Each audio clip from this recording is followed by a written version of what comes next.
Mr. President, the UAE welcomes the adoption of today's resolution, the first one on the Israeli-Palestinian conflict since 2016. It is crucial that this body has come together today around the urgent need to protect civilians, especially children. We recognize that this vote and this outcome was only possible after difficult negotiations and compromises made on all sides. And as the Arab member, we want to again recognize Malta's leadership, but also the commitment by each and every council member to this product.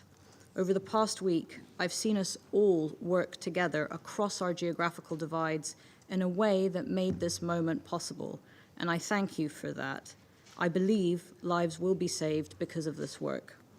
However, I want to emphasize that the adoption of today's resolution only begins our response to this war and to this crisis. Too much time has passed, too many people have been killed, and too much destruction has been wrought. It is worth noting here that where Hamas is not operating, Palestinians are also losing their lives on land internationally recognized as part of their future state. During this period, this last 40 days, and largely underreported, almost 200 Palestinians have been killed in the West Bank as a result of settler violence and raids. This must stop, and Israel must hold those committing these attacks fully accountable. For the UAE, this resolution will enable our efforts, our humanitarian efforts on the ground. For example, to receive 1,000 Palestinian children and their families for medical treatment in the UAE. And that work has already begun, and we hope to receive the first group within the coming week. It will also be vital for our establishment of an emergency field hospital in the Gaza Strip. We urge all member states, as well as UN and humanitarian organizations, to utilize this resolution in their efforts to scale up assistance and to come back to the Council if they need additional support.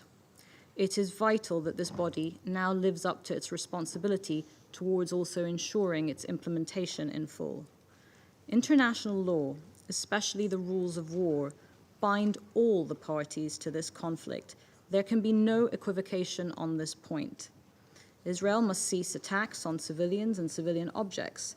They must uphold the special protections afforded by international law to hospitals and schools, and they must ensure safe and unhindered humanitarian access.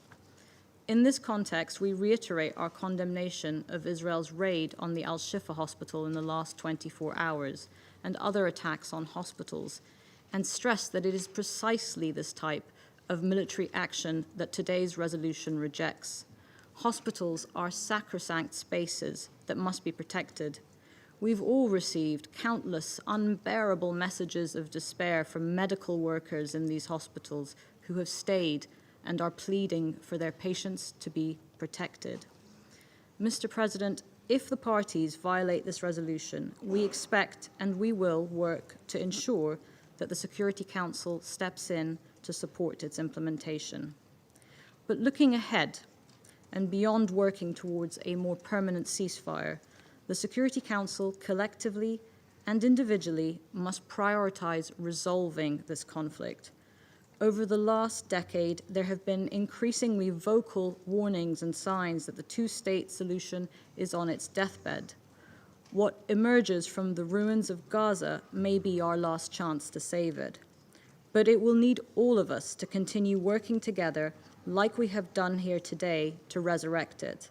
The fate of peace and security in our region is a shared responsibility and not the burden of a few. For Israel, for the Palestinians, the brutal logic that the occupation has forced on its victims and its perpetrators over the long history of this conflict has really brought us to this desperate point of crisis. The fact is, Israel does have an absolute right to security and peace, free from the attacks that we saw on the 7th of October, but so does a future Palestine. Israel's security, genuine and lasting, will remain elusive if it's built on the continued denial of the Palestinian people's inalienable right to self-determination. Any policy that seeks to obscure that fact is doomed to failure. Thank you. 我感谢阿联酋代表的发言。